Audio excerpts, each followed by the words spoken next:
안녕하세요. 세상을 바꾸는 작지만 강한 흐름 채널 M&L의 밸류 크리에이터 김장길입니다. 오늘은 뜬금 인포 예창패 살아남기 그 19번째 시간이고요. 부가가치세와 환급에 대해서 말씀을 드리도록 하겠습니다. 먼저 양해 말씀을 부탁드릴게요. 원래 금요일에는 제가 가능한 1시간 정도 되는 강좌를 올리려고 준비를 하고 있었습니다. 근데 제가 어제 오늘 이틀 연장 이제 출장을 다녀왔는데요. 사실 오늘 좀 출장을 갔다 와서 좀 뒤늦게라도 강좌를 올리고 싶었거든요. 근데 제가 오늘 좀 뭐 갑작스럽게 좀 외부 요청이 있어서 한 5시간, 6시간이죠. 6시간 정도 특강을 하다 왔어요. 예, 한 6시간을 떠들다 보니까 이게 사무실에 도착했을 때쯤이 제가 한 7시가 좀 넘었었는데 슬슬 멘탈이 이제 가출을 하게 되는 상황이 되더라고요. 그래서 말이 제대로 안 만들어지고 뭔가 이렇게 정신이 쓱 혼미해지는 게 이 상태에서 강의를 했다가는 진짜 될 것도 안 되겠다라는 판단이 들었습니다. 그래서 제가 다음 주에는 1시간짜리 강좌를 시리즈로 해서 2개 정도를 지금 기획을 하고 있습니다. 그래서 그렇게 좀 미루기로 하고, 오늘은 마침 지난 수요일 날 제가 예창패 살아남기 18번째 시간으로 세무기장에 관한 내용들을 말씀을 드렸기 때문에 거기에 이어서 부가가치세와 환급에 대한 얘기를 해서 이 세무에 관련된 내용을 좀 마무리를 하려고 합니다. 일단은 이제 당장 지금 11월이니까 12월 지나가고 한 달 뒤에 이제 1년, 내년이 되면은 이제 모든 이제 사업자들이 부가가치세 신고를 하는 그런 시기가 됩니다. 뭐 익숙하게 하시는 분들은 그냥 하시면은 되고, 또 이제 마찬가지로 뭐 세무사를 쓰고 계신 분들은 세무사가 알아서 해줄 거라서 크게 걱정을 안 하셔도 되지만은, 이제 처음에 사업을 시작한, 즉 올해 이제 막 사업자 등록을 하신 분들 같은 경우에는 당장 1월 달에 부가가치세부터 뭐를 해야 되나 좀 고민이 되실 거예요. 뭐 사실 특별히 장비를 구입하거나 그러지 않았다 그러면은 뭐 그냥 부가가치세 없음으로 그냥 홈택스에서 누르면 끝나기는 하는데요. 뭐 그렇다고 하더라도 기본적으로 이 부가세에 대한 내용을 한 번쯤은 정의를 좀 해드리고 가는 게 좋을 것 같아서 제 나름대로 좀 정리를 해봤습니다. 물론 뭐 관련된 내용들은 여러분이 이제 다른 유튜브나 아니면 인터넷 서칭을 통해서도 알 수 있기 때문에 오늘은 그냥 이렇구나라고 하고 제 관점에서 말씀한 내용을 좀 한번 들어보시기 바랍니다. 자, 일단 부가가치세라고 하는 건 우리가 이른바 VAT라고 얘기를 하고 있고요. 뭐 영어로는 이제 Value Added Tax라고 해가지고 말 그대로 어떤 가치에 부과되는 세금이다라고 얘기를 합니다. 이게 정확하게 어떤 얘기냐면은요, 우리가 이제 기업 활동을 통해서 제품이나 어떤 서비스가 생산이 되고 유통이 되게 되면은 그 과정에서 가치가 살아나게 돼요. 즉 무슨 얘기냐면, 내가 예를 들어서 100원짜리 어떤 재료를 사가지고 그걸로 뭐 100원짜리 찰흙을 사가지고 그걸로 1000원짜리 먹을거를 만들었다 그러면은 100원짜리 찰흙이 1000원으로 바뀌게 되는 900원만큼의 부가가치가 생기게 되는 거죠. 그 가치에 대해서 부과하는 세금입니다. 그래서 이 세금은 원칙적으로는 만든 사람이 내는 건 아니에요. 왜냐하면 만든 사람은 가치를 만들어냈기 때문에 내가 그 고생을 해서 가치를 만들어내고 세금을 내는 건 아니잖아요. 그래서 원래 부가가치세라고 하는 거는 그 가치를 만들어낸 이후에 그 가치를 돈을 주고 구입하려고 하는 사람이 내가 경제활동을 통해서 이 가치를 구입을 한다라는 거기에 대해서 세금이 붙어서 이제 그 구입가의 몇 퍼센트 정도를 정부에 납부를 해야 됩니다. 왜 부가가치에 대해서 경제활동을 하는데 세금을 내야 되는가, 부가가치세는 왜 내야 되는가에 대해서는 사실 저의 영역이 아니라 말씀드리기는 어렵지만은, 한 가지 알아두셔야 될 거는 우리나라뿐이 아니고 전 세계에 있는 모든 국가가 VAT를 매기고 있습니다. 현재 지금 2020년 11월 13일 현재 기준으로 대한민국의 VAT는 10%고요. 뭐 이 10% 자체가 변한 적은 없었지만은 실제로 변하고 있는 국가들도 있어요. 예를 들어서 일본 같은 경우에는 제가 유학하던 2009년 그때 당시에는 한 5% 정도였는데 최근에는 8% 정도로 바뀐 지가 좀 됐고요. 그 다음에 이 부가세 10%가 그렇게 또 많지는 않은 게 이제 영국이나 이런 데로 가면 보통 22%인가 이 정도 붙어요. 그러니까 여러분이 100파운드짜리를 사게 되면은 부가세를 합쳐서 122파운드를 내야 된다는 얘기죠. 반대로 얘기를 하면, 여러분이 이제 여행을 갔다 그러면은 그 부가세에 대한 것들을 면세를 받기 때문에 이제 그런 경우에 그걸 이제 다시 돌려받을 수는 있는데요. 어쨌든 기본적으로 부가가치세는 제품을 구매하는 소비자가 그 제품을 구매하면서 그 부가가치를 구입한다는 그 의미로 이제 납부를 하는 금액이다라고 알고 계시면 되겠습니다. 자, 예를 한번 들어보겠습니다. 자, 여러분은 지금 이 오른쪽에 보이는 커스터머고요. 여러분은 작업을 하는 도중에 피곤하기도 하고 목도 마르기도 해서 커피를 한 잔 사 마셨습니다. 이 커피 한 잔의 가격은 5,000원입니다. 즉 뭐냐면은 카페에서 커피 한 잔의 가격을 5,000원으로 책정해서 5,000원의 부가가치를 만들어낸 그런 이제 커피를 여러분에 판매를 하게 된 것이죠. 그럼 여러분은 제품의 가격인 5,000원을 이 카페에다 납부를 해야 됩니다.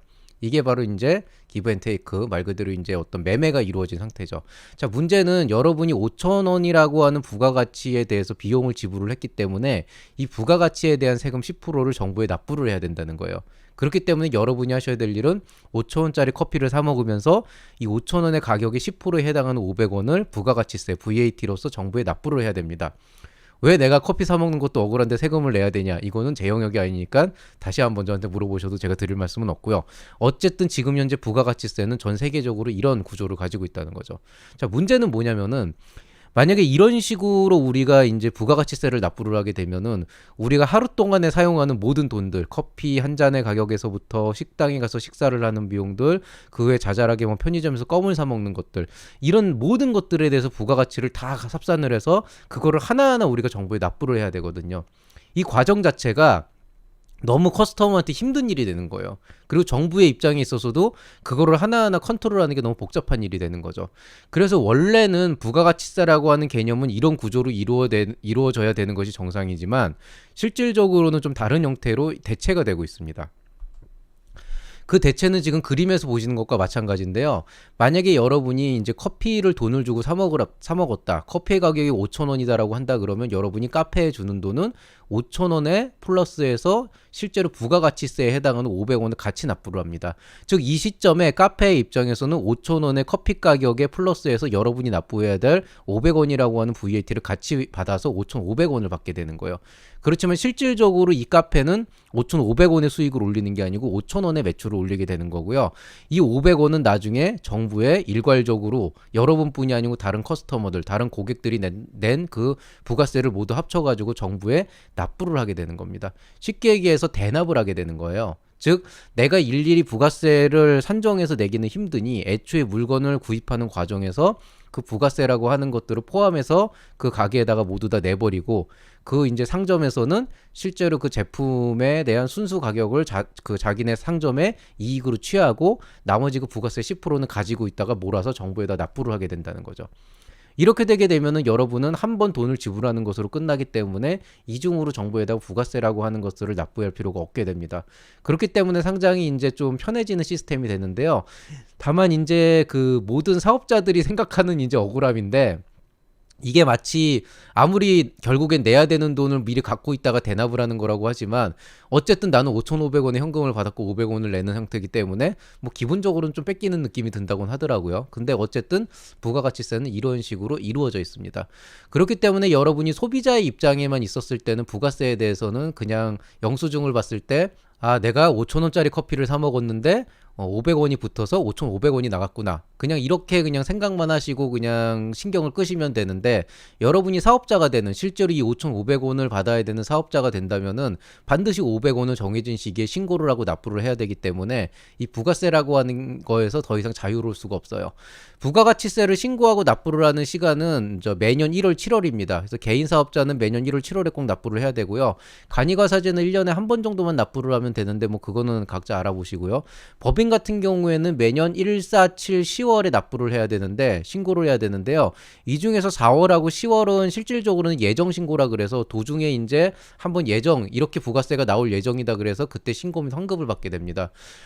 왜 이렇게 하냐라고 하면은 역시 이제 그 우리나라 그 지난 수년간 내려왔던 우리나라 세무체계의 어떤 합리성에 근거해서 나온 거기 때문에 제가 뭐라고 말씀드리긴 어렵지만 부가세라고 하는 거를 1년에 2번밖에 안 내면은 사실 환급을 받기도 되게 어려워지거든요. 그래서 아마 여러 가지 이유로 인해서 조금 이제 자주 신고를 하고 받도록 하는 그런 시스템이 아닐까라고 조심스럽게 추측을 해보고 있습니다.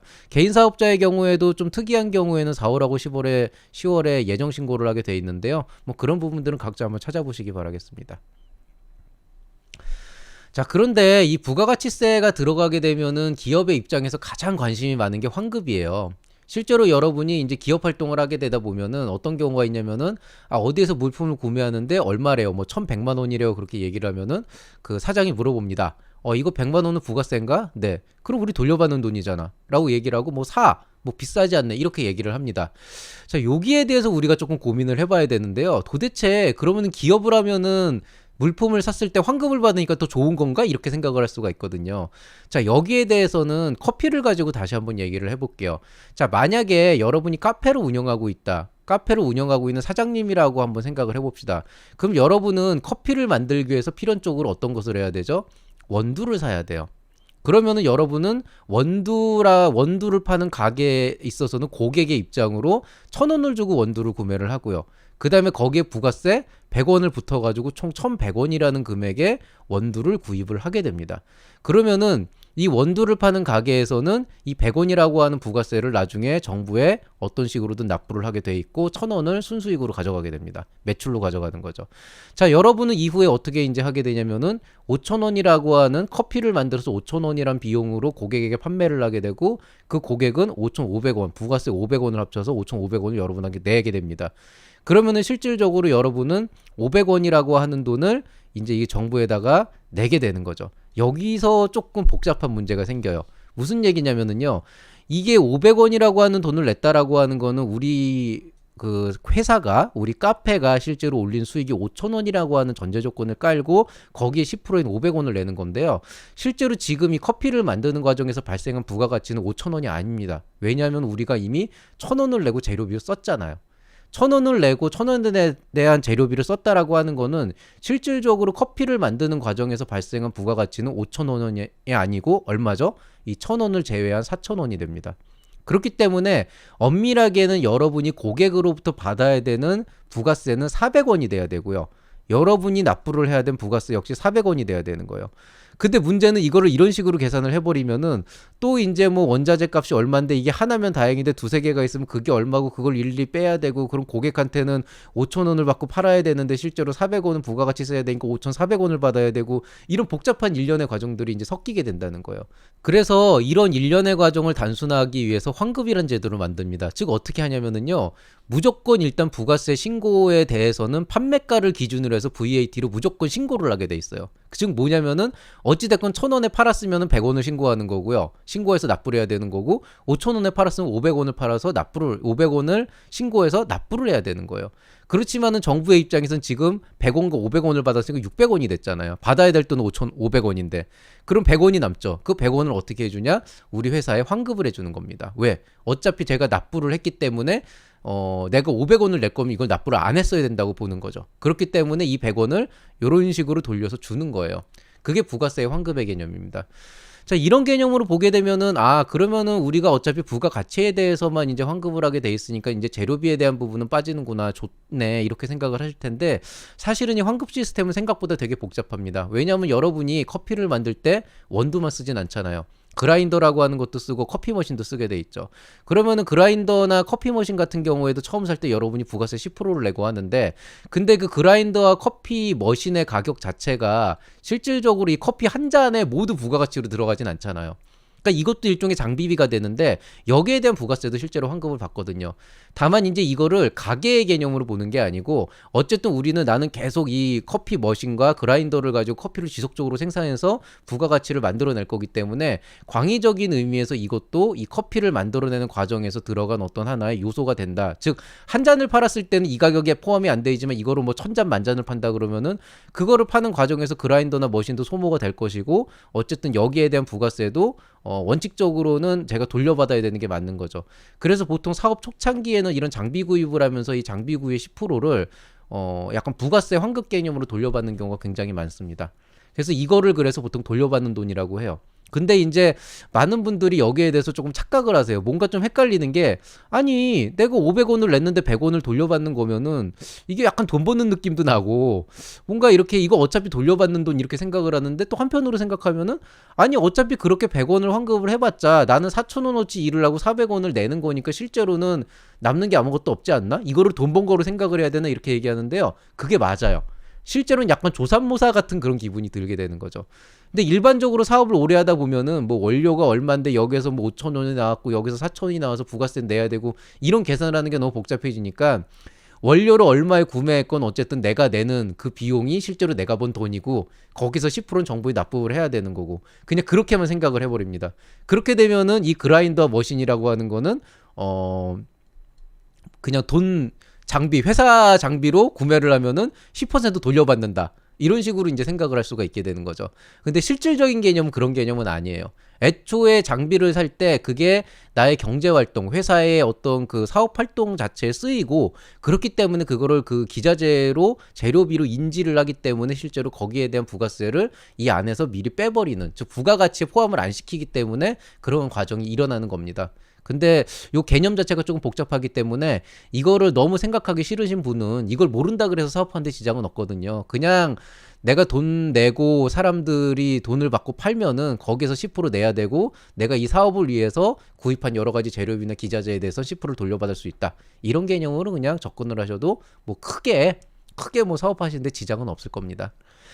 자, 이제 다만 이제 몇 가지 좀 그 오해를 하고 계신 부분들이 있는데요. 거기에 대해서 말씀을 드릴게요. 일단 첫 번째, 이게 면제 사업자가 아니고 면세 사업자인데요. 면세 사업자는 부가가치세를 낼 필요가 없다. 이게 왜냐면은요, 부가세 신고를 안 해도 돼요. 왜냐면 그 면세 업종들이 있어요. 농산품, 그 다음에 이제 서적 같은 게 대표적인 건데요. 서적 같은 경우에는 애초에 부가세가 안 들어가 있어요. 여러분 책 살 때 가만히 보시면은 책값 13,800원 이렇게 적혀 있지, 거기에 VAT 뭐 1,380원 이렇게 안 적혀 있어요. 왜냐면은 서적 자체가 애초부터 그 면세 용품이기 때문이에요. 똑같은 게 농산물이거든요. 그러면 그런 경우에는 부가가치세를 낼 필요가 없습니다. 왜냐하면 애초에 부가세를 포함시켜서 책을 판 게 아니에요. 농산물을 판 게 아니에요. 그래서 여러분 가끔 가다가 마트 같은 데 가서 뭐 이렇게 거기 안에서 만약에 책 같은 것도 있으면 책도 사고, 어린이용 책도 사고, 그 다음에 뭐 이제 라면 같은 것도 사고, 그 다음에 농산품도 산 다음에 그 영수증을 쫙 보면은요, 농산품하고 책 같은 게 따로 이렇게 별도로 떨어져 있어가지고 부가세로 분리가 안 돼 있어요. 그래서 보면은 어떤 거는 위에 이제 공산품 같은 거 산 거는 총 금액 11,000원인데 10,000원이 제품 가격이고 1,000원이 부가세 VAT 해가지고 이렇게 나눠져 있는데, 농산품 같은 경우에는 면세 상품 해가지고 뭐 이제 뭐 총 금액이 9,800원이다 그러면 9,800원 돼 있고 세금은 0원이에요. 그러니까 보통 이런 것들 보면서 나 이거 옛날에 저 뭐냐 외국 가가지고 면세 받은데 그런 건가 이렇게 생각하시는데요. 광의적으로는 똑같은 뜻이긴 해요. 애초에 세금이 안 붙는 거니까. 근데 엄밀하게는 그 해외에 나가가지고 면세 혜택 받는 거랑은 조금 달라요. 이 부가가치세라고 하는 거는 원칙적으로는 그 지역, 속지주의, 지역에 있는 주민들, 국민들이 받는 거기 때문에 국민들이 내야 되는 거기 때문에 실질적으로 해외에서 여행을 온 사람들한테 납세 의무를 주질 않는 거예요. 그래서 이제 그걸 돌려주는 거고요. 어쨌든 뭐 달러는 버는 거니까. 근데 이제 어쨌든 그 면세사업자 같은 경우에는 그래서 부가가치세를 낼 필요가 없는 게 아니고 애초부터 부가가치세를 미리 받질 않습니다. 즉 제품가에 부가가치세가 포함이 안 돼 있어요. 다만 이제 이렇게 되면은 그러면은 5,000원에 팔면 그대로 내 돈이니까 일단 기분은 좋겠네 이렇게 생각하시는데요. 저도 왜 그런지 모르겠는데 환급도 못 받아요. 무슨 얘기냐면은 예를 들어서 예를 들면은 책을 가지고 여러분이 이제 만들어서 판다 그러면 5,000원을 이제 책값이 5,000원이다 그러면 5,000원만큼의 부가가치세가 붙잖아요. 5,000원 너무 작은가? 10,000원이라고 합시다. 10,000원만큼의 부가가치가 붙은 거잖아요. 근데 그 10,000원짜리 책을 뽑아내기 위해서 여러분이 종이도 사야 되고 인쇄기기 이런 것들을 만약에 해야 된다 그러면 그 종이값이나 이런 원자재에 대한 것들이 VAT가 여러분이 실제로 그 원단 업체에 내야 되는데 그거를 환급받지 못한다는 거예요. 물론 이것도 이제 조금 업종이 이제 보통 보면은 이 정도까지 출판을 직접 책을 만들어내는 그런 업체들 같은 경우에는 실질적으로는 종이를 살 일이 있지는 않아요. 근데 이제 그거 아니더라도 뭐 우리가 뭐 하다못해 뭐 회사를 운영하다 보면은 뭐 이런 뭐 저기 사무용품 같도 사야 되고 그런 거 있잖아요. 그런 것도 다 부가가치세 환급을 받을 수가 있는데 면세사업자는 그거를 못 받아요. 왜냐면은 부가가치세를 내지도 않기 때문에 애초에 부가가치세를 돈 주고 사가지고 이거를 포함시켜서 환급받는 데에서도 그 환급을 안 해주는 거예요. 왜냐면 내가 부가가치세를 0원으로 만드니까 그 앞단에서 내가 얼마를 낼 건가는 그걸 환급을 안 해주는 거죠. 그래서 이게 조금 복잡한데요. 뭐 말씀드렸지 이거를 제가 만든 건 아니니까 그냥 그렇구나라고 인지만 하시면 되겠습니다. 자, 그 다음에 어떤 분들이 그런 얘기예요. 그 부가가치세 환급을 받는다는 건 결국에는 매출 금액 빼기 매입 금액이기 때문에 매출에서 매입을 빼고 받는 거기 때문에 매출이 안 날 때 받는 게 유리하다 이렇게 되는데요. 이거 조삼모사예요. 예, 기분 문제입니다. 그게 무슨 얘기냐면은요. 어쨌든 여러분이 어떤 제품을 회사 운영을 하는데 사야 된다 그러면은요. 그 과정 자체에서 우리가 이제 회사 활동을 위해서 사업 활동을 위해서 사는 거기 때문에 부가가치세 환급은 무조건 받으셔야 되는 게 맞아요. 근데 이거를 뭐 미리 받으면 이득이고 나중에 받으면 손해고 이런 게 아니라는 거예요. 정말로 조삼모사라는 거예요. 왜냐하면 어쨌든 여러분이 제품을 팔면은 그걸 올해 팔건 내년에 팔건 후년에 팔건 그 제품가의 10%는 부가가치세로 납부를 해야 되거든요. 그러면은 환급 받는 돈도 마찬가지예요. 올해 사건 내년에 사건 후년에 사건 결국에는 그 여러분이 납부해야 되는 부가가치세와 상관없이 결국 환급 받는 돈도 똑같다 이거예요. 그러니까 시기적으로 조금 미리 매출이 없을 때 그거 받으면 약간 좀 뭔가 할인받은 기분도 들고 꽁돈 생긴 기분도 들고 이런 게 들 수도 있지만은 아무 의미가 없어요. 근데 뭐 그런 건 있을 수 있어요. 만약에 이제 여러분이 경제 활동을 하면서 굳이 장비나 이제 여러 가지 이제 필요한 물품들을 살 필요가 없는데 그거를 이제 사가지고 뭐 업데이트를 하겠다라고 하면은 뭐 그것도 어쨌든 부가세로 인정은 해주게 되니까 그런 경우에는 조금 할인받는 기분이 들 수는 있겠지만은 이 부가가치세는 그런 개념으로 들어가는 건 아니라는 거예요. 그래서 뭐 제품을 구매하면 어차피 돌려받는 돈 아니냐라고 하는데 어차피 돌려받는 돈은 맞는데 왜 어차피 돌려받는 돈이냐면은 그걸 어차피 여러분이 냈으니까 돌려받는 거예요. 냈으니까 돌려받는 거라서 그냥 줬다 뺏기 뭐 이런 개념이라서 사실은 뭐 어느 시점에 부가세를 먼저 뭐 해서 환급받으면 좋다 이런 개념 자체는 없습니다. 그리고 부가가치세 신고는 항상 까먹는데요. 사실 이래서 세무사를 끼고 있는 게 좋아요. 그럼 꼬박꼬박 연락은 해주거든요. 매년 1월, 7월 에는 반드시 부가가치세 신고를 해야 되고 법인은 147 10월에 꼭 신고를 해야 되니까 과징금을 막기 싫으면은 꼬박꼬박 잊지 말고 잘 해주시고요. 이제 부가세도 마찬가지고 이제 회계장부가 처음에는 혼자서 해볼 만한데 조금만 복잡해지면은 이제는 더 이상 여러분께서 손대기가 힘들어져요. 그렇기 때문에 부가가치세에 대한 부분이나 뭐 그 외 복식북이나 이런 부분들이 너무 골치 아파진다 그러면은요 비용이 좀 들어가더라도 세무사를 통해서 처리를 하시고 세무기장도 맡기는 게 현명한 판단이다라고 볼 수가 있습니다. 그리고 이제 뭐 그런 분들 있어요. 출판사하고 겸업을 하면 어떻게 되냐라고 얘기하는데요. 이 면세사업자 같은 경우는 실질적으로 부가세를 낼 필요는 없는데 그 현황 신고서라 그래서 매년 1월에 내야 되거든요. 제가 지금 조금 그것 때문에 좀 귀찮은 상황이에요. 뭐 어려운 건 아니고 그냥 신고하고 하면 되는데 저 같은 경우에는 지금 미디어 콘텐츠 사업자하고 그 다음에 출판업이 같이 들어가 있어요. 그러다 보니까 면세는 뭐 출판도 뭐 한 적이 없으니까 면세 받을 일도 없지만은 어쨌든 그 면세 업종도 있으면서 과세 업종도 있기 때문에 저 같은 경우에는 부가세 신고 및 환급과 함께 면세 업종의 활동에 관련된 그 현황 신고를 또 해야 돼요. 이중으로. 이걸 보통 우리가 이제 그 겸양사업자라고 얘기를 하는데요. 이 정도 되면은 사실은 세무사 쓰는 게 더 좋기는 해요. 그래서 제가 그래서 알아본 것도 있는데 뭐 제가 말씀드린 세무사는 저한테 그러더라고요. 그럼에도 불구하고 돈 아깝다 지금은. 돈 벌면 얘기하자. 그래가지고 일단 저는 내년까지는 뭐 매출이 안 나올 거기 때문에 지금 열심히 이제 고민을 하고 있고요. 여러분들도 이 부가세에 대해서는 요 정도로만 좀 인지를 하시면 되겠습니다. 어떻게 좀 이게 세무사한테 들으면은 조금 더 정확하게 들을 수도 있을 것 같기는 한데요. 아무래도 이제 저는 제 관점에서 풀어서 설명을 드리기 때문에 이런 부분들이 조금 더 편하게 이제 받아들일 수 있는 부분이 있으면 좋겠습니다. 자, 오늘자 뜬금 인포 예창패 살아남기 19번째 시간 부가가치세와 환급에 대한 얘기는 여기서 마무리하도록 하겠습니다. 제가 오늘 조금 많이 좀 힘들어요. 이게 다크서클도 떨어지고 있어가지고 오늘은 죄송하지만은 강좌 대신에 이런 뜬금 인포로 대체를 하고요. 대신 다음 주에 보다 알찬 내용의 강좌로 여러분께 인사를 드리도록 하겠습니다. 모두들 늦은 밤까지 수고 많이 하셨고요. 평안한 주말 보내시기 바라겠습니다. 감사합니다. 안녕히 계세요. 이상 채널 M&L의 김장길이었습니다.